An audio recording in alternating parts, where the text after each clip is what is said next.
Welcome, Grey Mains, to the Ultimate Crimson Desert Beginner Guide. Now, this is great for beginners, but if you're also a mid-game player, you probably don't have these yet, and you're getting single swatted by bosses is what's brought you here. So today I'm going to teach you how to get some of the best armors and best recipes to get you started in the game. By the time this video is over, you will be playing at an elite level with some of the best gear that can then be upgraded and crafted. Now, first and foremost, let's check our map location, because I want you to mark this location. This is the bridge you come in on after you finish the tutorial. Coming in at the beginning of the game, you will meet up and they will bring you across this bridge, and you'll see these waterfalls over here. I'm going to walk over just so you can see where we're at. So those are the waterfalls. There's the big bridge.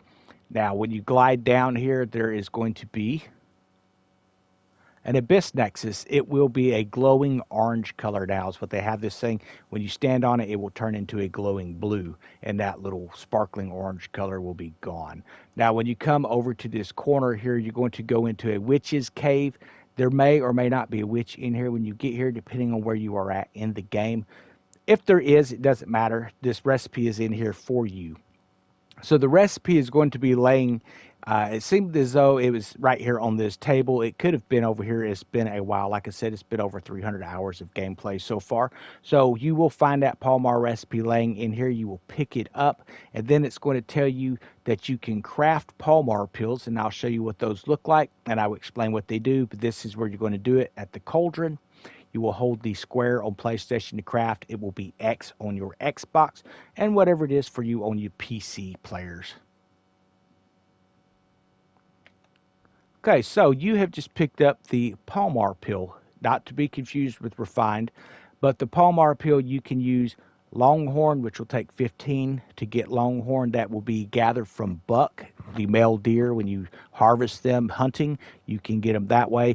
But you can also use 15 herbs, and I'm going to show you the best herbs. And you're going to want to pick these up on the way to pick up your armor, so that when you get the armor done, you can actually be crafting this stuff along the way, guys. But this is going to allow you, when you die, to respawn immediately when you're fighting a boss or any kind of player. When you drop, you will reincarnate with 30% health, so you're going to make sure that you have some of the best food values as well. And I'm going to teach you how to make the best food in this video too. So Palmar pill, water. Big thing that you're going to need is the water. So what I'm going to do is I'm going to take you to town, and I'm going to show you where to get the water. I'm going to show you where to get water for free also. So if you look, here is the town of Hernand. We are just south of the location at the Nexus. And if you look here, this is where that castle is. This is the main town. There is an Abyss Nexus here. Mark that on your map and make sure that you open it, because you are going to be traveling to this location a lot. Okay, so this is the area where the Abyss Nexus is located. You may recognize the main stretch coming to the castle entrance here, and you will come down through here. This is the tavern where you pick up the initial mission by throwing a coin to a beggar, who gives you the main mission to go down into that sewer.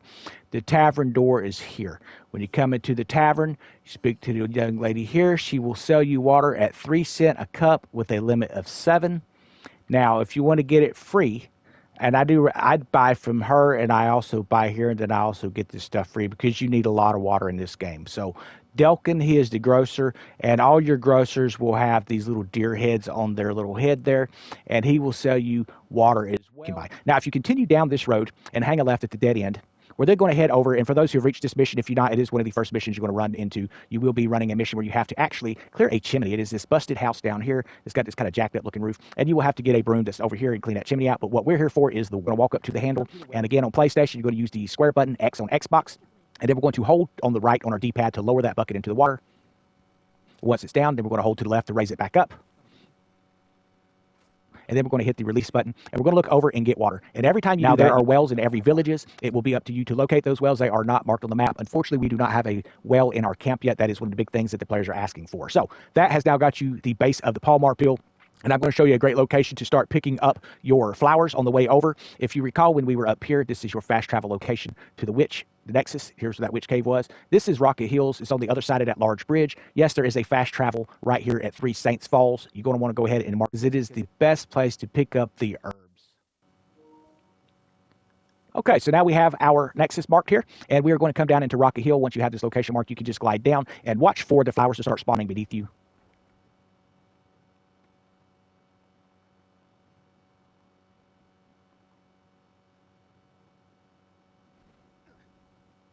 Now, there's many types of herbs in the game, and again, it will take 15 of your herbs, and you can use any variety. You can use marigold, you can use I believe they're called peonies, they're kind of a purpley pink color. You can also use the tall weeds. They have all sorts of things in here, false hellebrew, and just any kind of crafting material as far as a plant you can get. You can use the wild ginseng for those of you who are in the later stage of the game and has opened up the ability to grow that in your camp. Wild ginseng is no longer used for your refined Palmar pills, but it is a great way to make the other Palmar pill, and they are just as great as the 100%. In fact, they're a little easier, a little faster to build here lately. Now, you'll pick these up, and when you get 15 of them and 2 waters for every 15 plants and every 2 waters, you will then be able to run and build your pills. Now, as you can see, just because we're picking up 1 cluster, it does not necessarily mean we're only getting 1 plant. Some of these are picking up 2, some are picking up 3, and occasionally you may even get 5. Make sure that you don't fill your inventory up by accidentally grabbing bugs, because that is one of the biggest pains early on in the game, is filling your inventory up. So we now have 15 of these flowers, and we can start to build the Palmar. Now, you will want to do this a little bit because the area you are going to is fixing to get very, very difficult as far as at an entry level. If you run into NPCs, stand and fight those mobs, run away, dive over the water, and evade them to get to these locations. We're going to go to the first location I'm going to show you here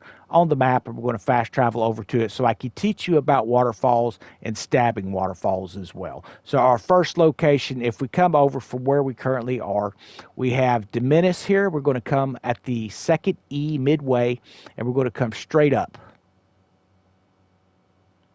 And there is a waterfall. You can see the water beneath the clouds. As you can see in this area here, there's still clouds. You can see the water beneath it. So what you're going to do is you want to go over here to Mistshard Cave. This is going to be the closest fast travel there. And you can hit these at any order. In fact, as you are coming through Diminished, you can do these in reverse order. So watch the video and make sure that you take screenshots so you can see where these are at. But this is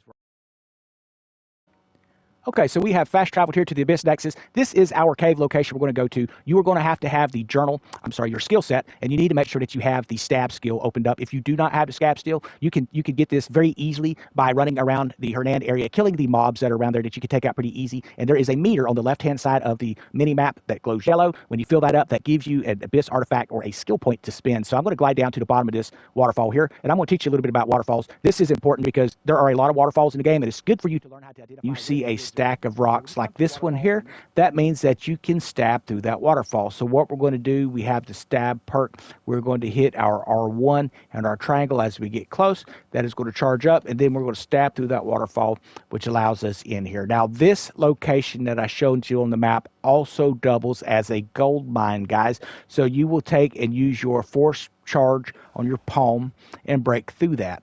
And once you get in here, you will also take your pickaxe, and you're going to want to come around and pick all this gold out of the bottom here. Once you pick up enough of those gold nuggets, you will then be able to craft a gold bar, giving yourself something to put in the bank. Now, this box here, obviously, I've already opened it. This is a piece of the Cursed Frost Plate Armor, and that is one of the things that you want to grab. Then when you go to leave, after you pick up your gold, you're going to come out, and you're going to have to stab through the waterfall, so get used to doing the stab. Just walk toward it, then hit those R1 and triangle.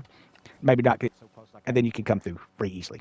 Now, I'm going to go through it. I'm going to show you the next locations here, and we just showed you how to identify where on the waterfall to come through. You may see those stack of rocks on a ledge midway of a fall. They may be down at the bottom. They may be on the left side, but that is the indicator you're looking for of where to enter behind a waterfall at. So your next piece is going to be located just south of this location here at the Well of Tragedy Grotto. We're going to zoom out so you can see where we are currently at. Almost off the M there, the back of the M, and it will be right here in this water hole, the Well of Tragedy Grotto. That is going to be the next piece of that Cursed Frost Plate Armor. Then the very next piece is just below it here at the Lunar Spirit Grotto. One of the best things you can do is stick to the water lines. Now, this area here has a lot of enemy mobs, so cut across through the trees and avoid them as much as possible. If they do start to attack you, dive off and glide down in this area. They will not follow you down into the lake area, and then come into these grotto mine here, and you're going to come in there. That is going to get you your first 3 pieces. Now we are going to advance. To the left here, and this first little spot called Chattering Rocks to find the armor piece. You want to start over here at this cabin, and Chattering Rocks is just behind us. We're going to come over here, and we're going to run straight back.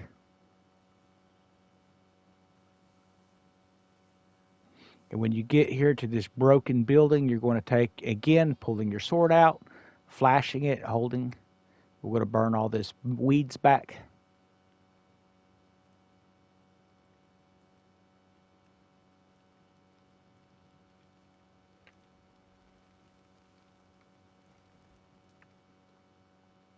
And that is where you're going to find the chest. Then you have of Expiation. This is the location where you're going to find a piece of that armor, guys. And what we're going to do is, looking at the map, you can see kind of where we're at here on the map location. We are up high on this ruins, and we are going to come into this doorway here. Now what you want to do is burn all that mess out of the way. And there are going to be some traps down in here, I'm not going to lie to you. So you're going to have to move around pretty quick.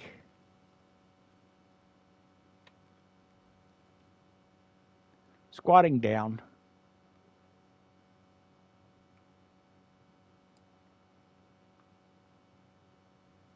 And that chest is right back there. That's where you're going to go to grab that piece. I'm going to show you one of my favorite weapons here, and you can use it in dual wield, or you can use it as a single with a shield. It is totally up to you, but I like the Hollow Visage. It is a level 2 starting off. As far as speed, it does a fantastic job for that. We've done a lot of building and a lot of work on that. I'm going to show you where to get that as well. And again, it is going to be at a waterfall. Yes, you will notice all of your best armors that you don't pick up from bosses are hidden in waterfalls. That's why I wanted you to realize how to spot which waterfalls are actually hiding the items. So when you come down from Hernand, we're going to come down south here. Let's see where we're at in location here. Okay, coming down from the back of the D here, we're going to come straight down.